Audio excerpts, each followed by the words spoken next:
Thank you for choosing Family Pause Passion webinar. My name is Jennifer Shryak, and today we're going to cover Welcome Home, Introducing Your Dog and Baby, Tips for Your First Days at Home.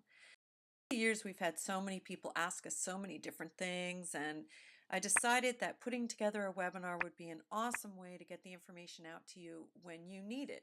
So we do offer these live, but we also wanted to offer several that you can view on demand. So this is my family. I am a certified dog behavior consultant, the mother of 4 children, ages 15, 14, 11, and 2.5. We have 4 dogs. We have a German Shepherd puppy, Siberian Husky, a Pit Bull, and another German Shepherd, all with very different temperaments. Over the years, our family has fostered over 70 dogs, and I am former president of German Shepherd Rescue. And all of that has helped me to have awareness and insight as to how to acclimate dogs and children and cats and dogs and a variety of different hands-on learning experience, which has been fantastic. I also have a degree in special education and have been a nursing mother counselor and supported moms for the last 15 years. So all of that has been wonderful and everything together. Um, so enough about me. What we're going to cover today is welcome baby, common advice that we hear. As soon as you're pregnant, you start hearing advice about everything and from everybody, right? Coming home, introductions, and then support. So common advice that I often hear is given are things like put the baby on the floor and allow the dogs to sniff and get to know the baby. Good idea? Maybe not. I really don't encourage this. I think it's rather unsafe. I have heard of many people doing this and being successful, but it is not what I would be recommending. It is, you need to look at your newborn as something that's very vulnerable and unfamiliar to your dog.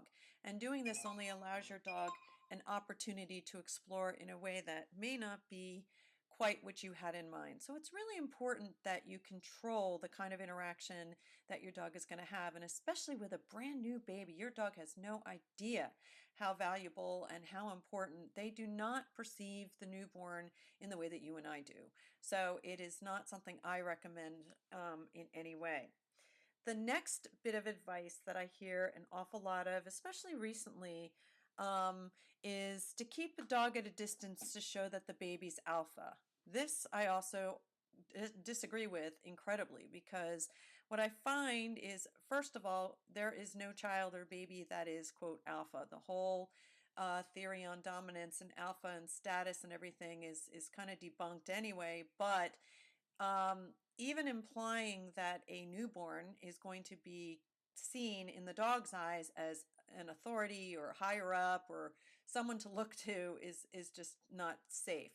Not only that, but the energy that it takes when I see families who implement this, and meaning that they put a big perimeter between they and the dog. So if they're holding the baby, they're going to say, no, no, no, no, no. You stay at a distance, stay at a distance. You can't come close because I'm holding the alpha baby.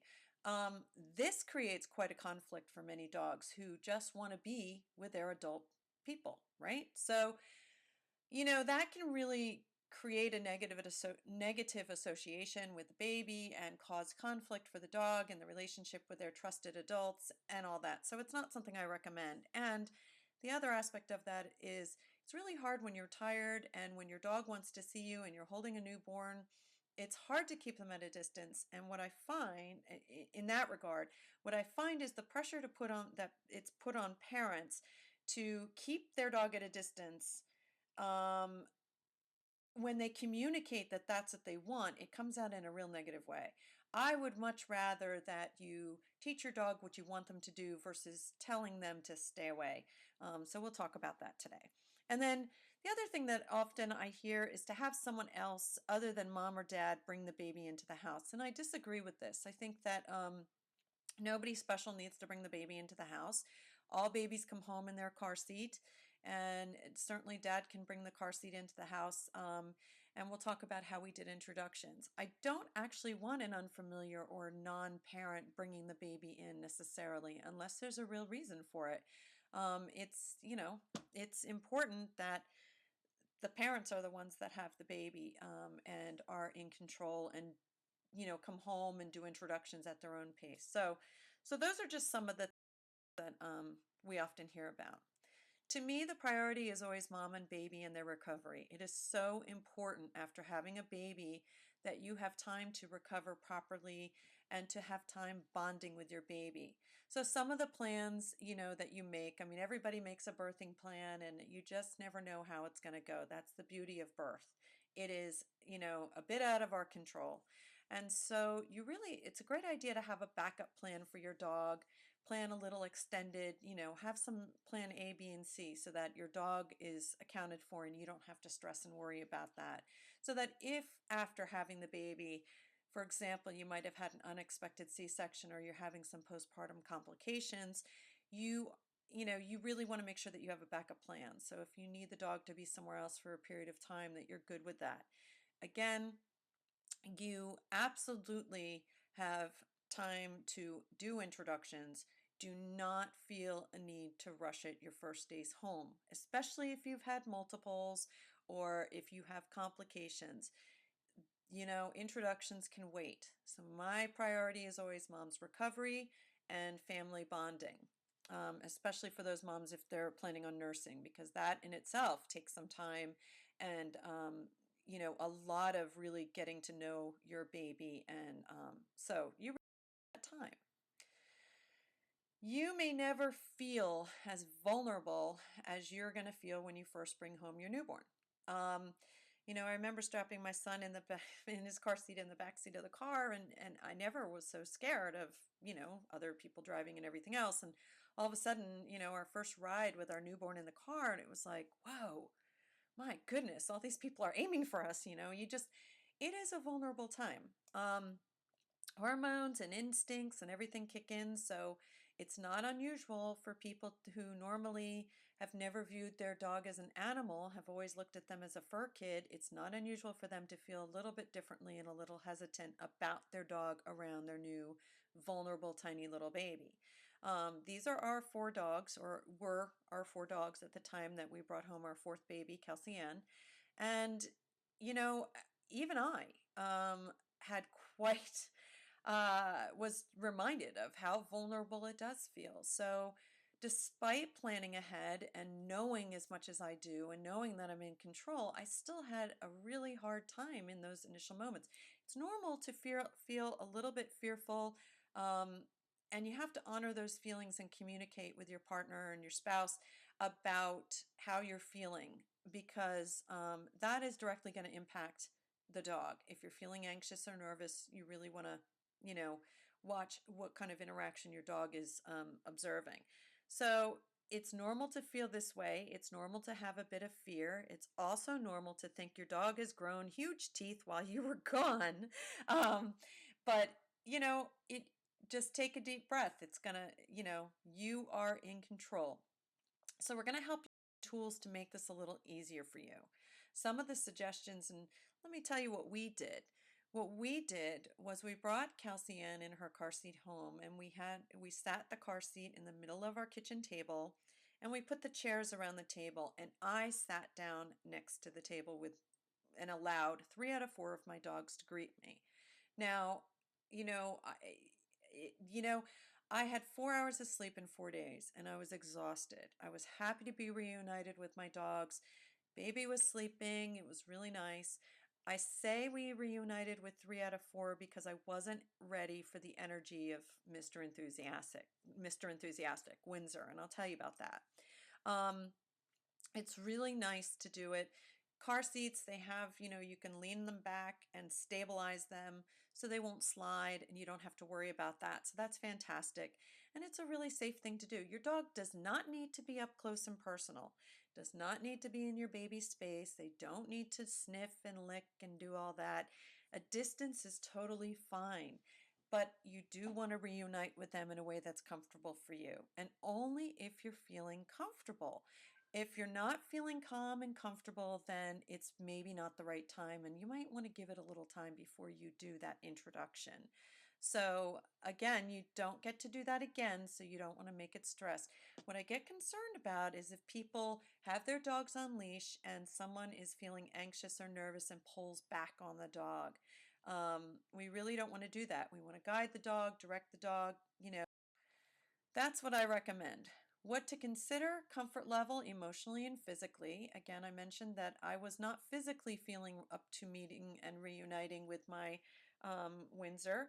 Um, and so it's something to take into consideration.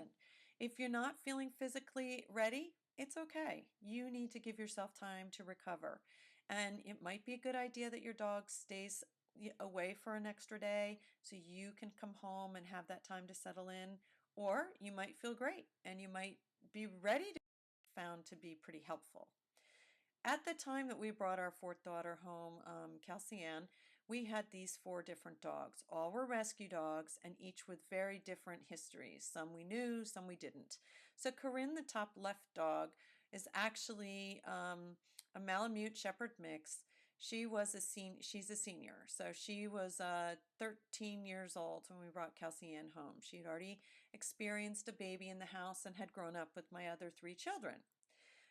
That means that although she was good, so one might say, okay, well, we know she's going to be good, right? Well, not so much. When you're an older dog, you may have less tolerance and you may not be interested in kid antics.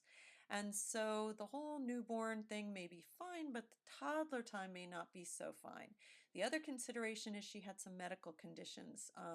Some incontinence had started and things like that. So her needs, although she was well behaved, well mannered, she her tolerance was going to be something to consider once the baby became mobile. Then we have Bailey on the top right, our Siberian Husky. He's aloof and independent, and he basically acted more like a cat. He kind of stayed along the perimeter, checking us out, but not really wanting to participate too much. Um, Typical. He came from a pretty extreme neglect situation, so that was all very new to him. Then the bottom left is Mr. Enthusiastic, Windsor. He had been chained up for the first 5 years of his life, so we weren't really sure what to expect from Windsor. He was fairly new to our family. We adopted him before we were expecting our fourth baby, and so he was still learning about life in general and how to do things. And then Duke on our bottom right is an extraordinarily anxious dog. He's got generalized anxiety. He also has bilateral hip dysplasia and is a senior dog as well. So all those different dogs require a lot of different ways of going about things.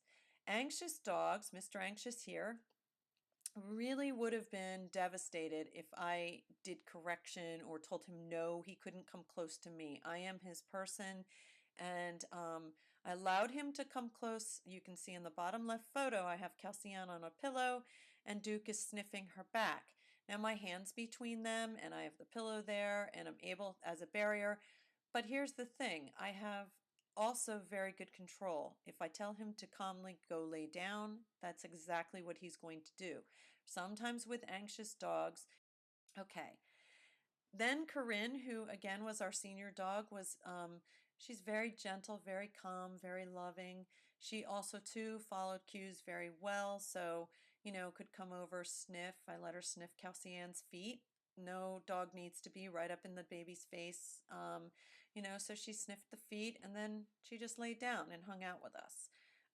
Um, but when it comes to Mr. Enthusiastic, we did do a little bit of things a little bit differently. I physically was having a hard time with recovery, and so my energy level, and he tends to be kind of like Tigger, he tends to be a bit bouncy. So we took our time with him. These pictures were taken a week after, and actually it was the first time that I had Kelsey Ann in the sling, and that was hugely helpful. But what we did before then was we used a tether system. And I encourage you to get a tether at pettethers.com.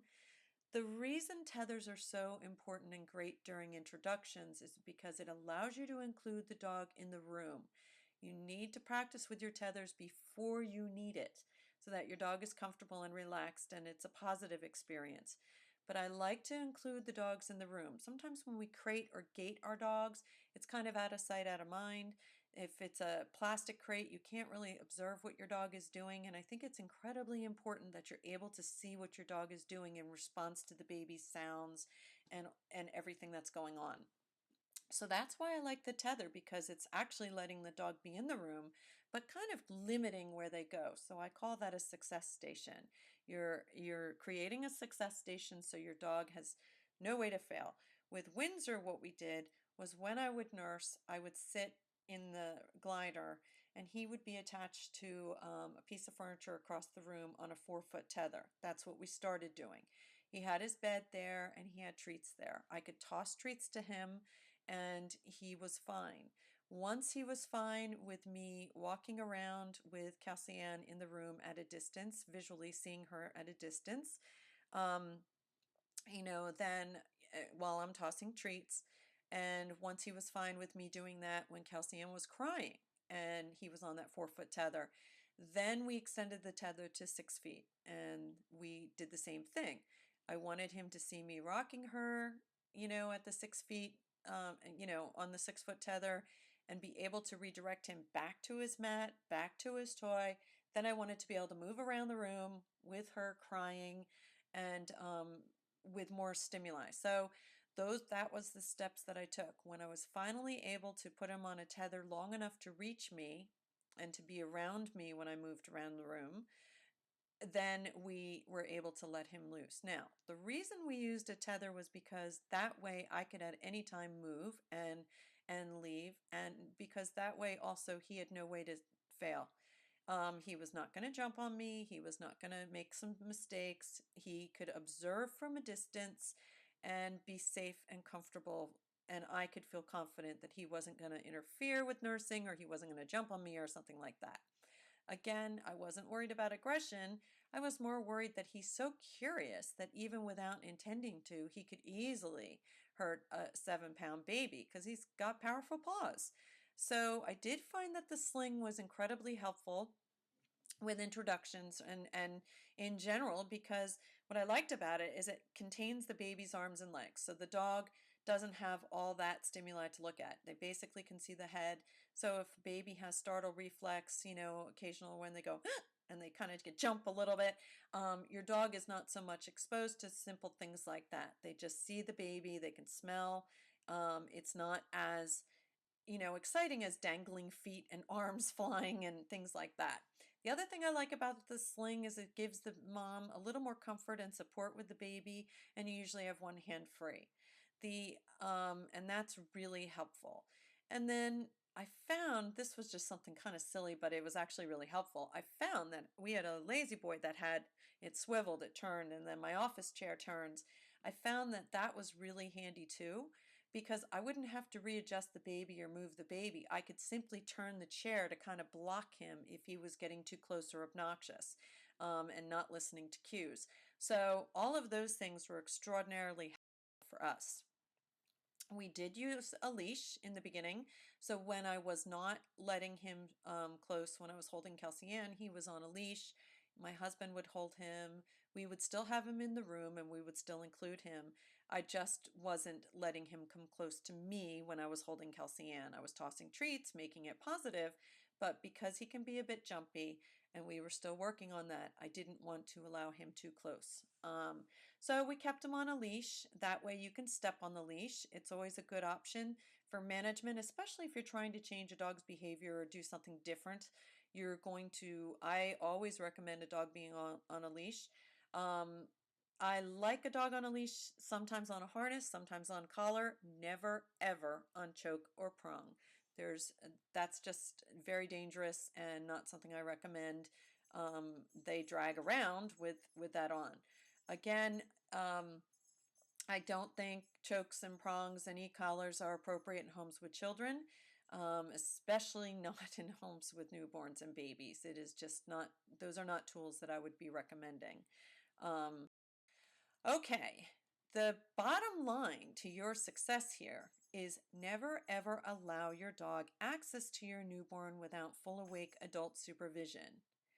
And this is really important. This is as long as you have this down, not much can go wrong. Honestly, it's making sure that you are constantly aware of where the dog is and where the newborn is, because the newborn baby is, again, very new to your dog.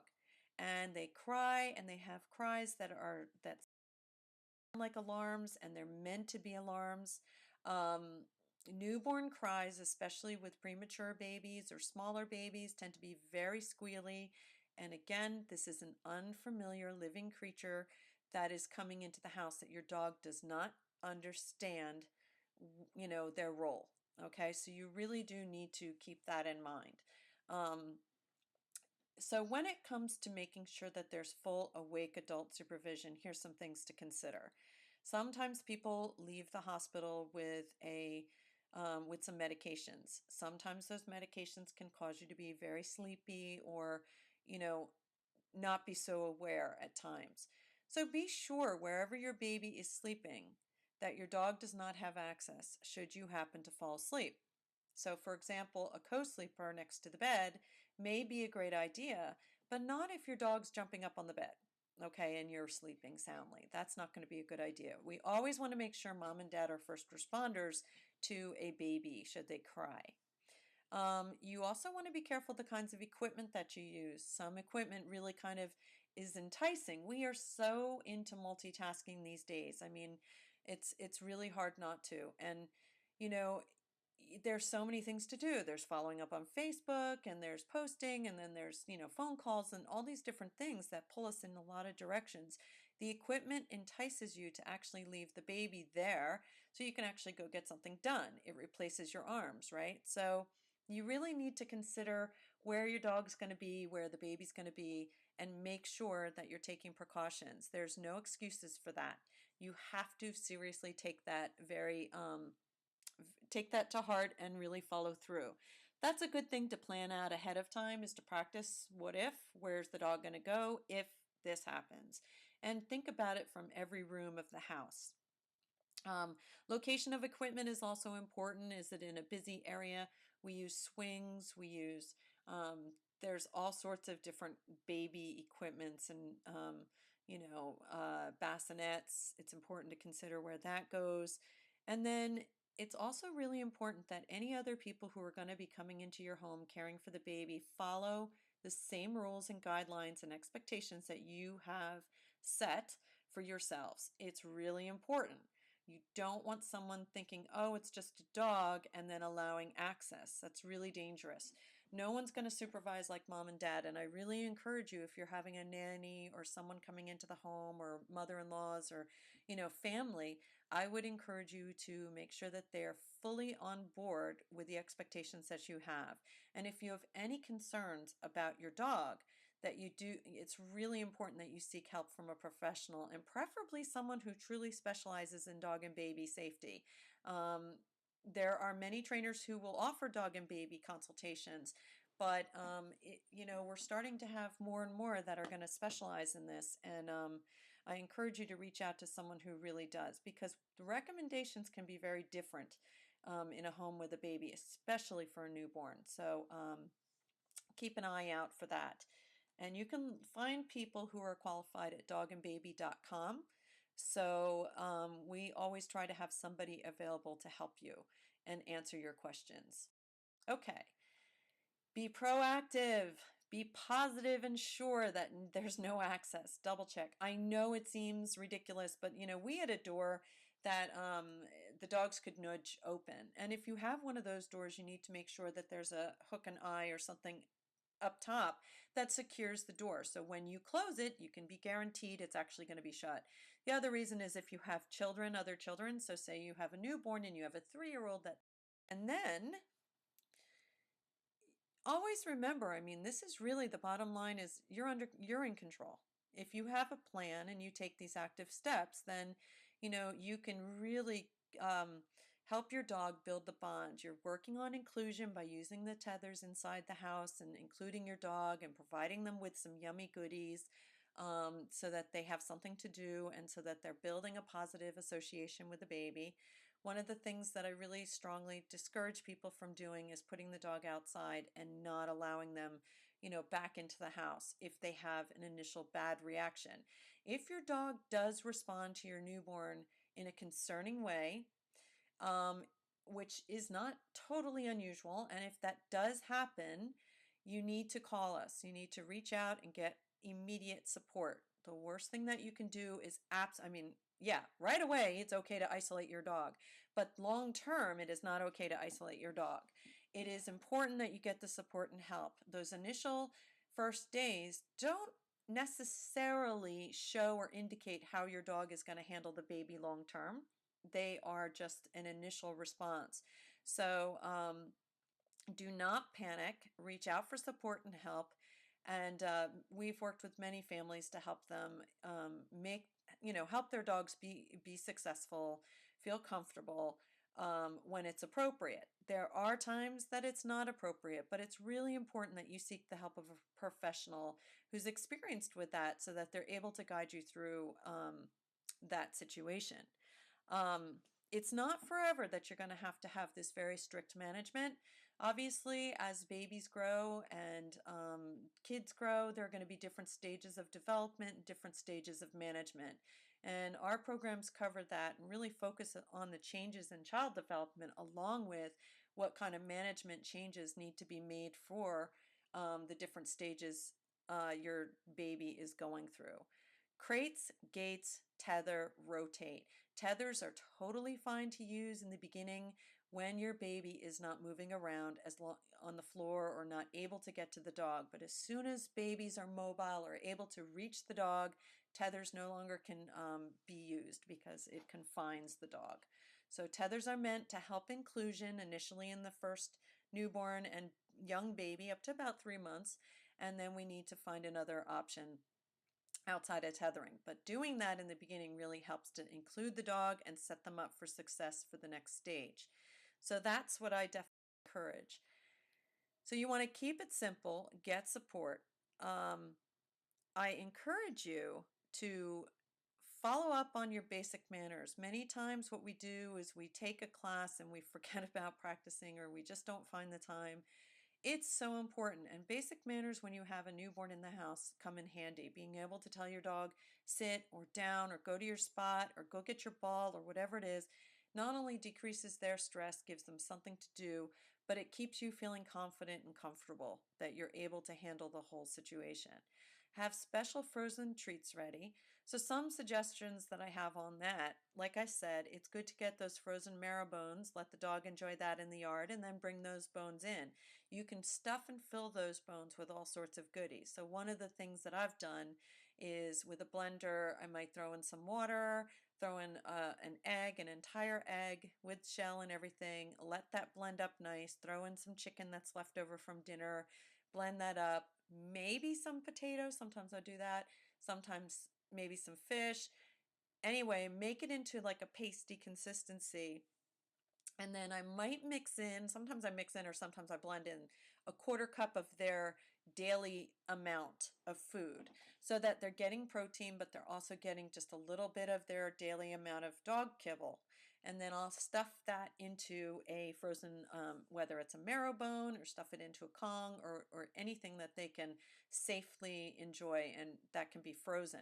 Stick that in the freezer. I usually wrap it in plastic wrap and then tin foil so it doesn't leak and it stays neat and tidy in its container. And then the more you can have available for those, it's nice. It's nice to be able to reach into your freezer and have something immediately for your dog.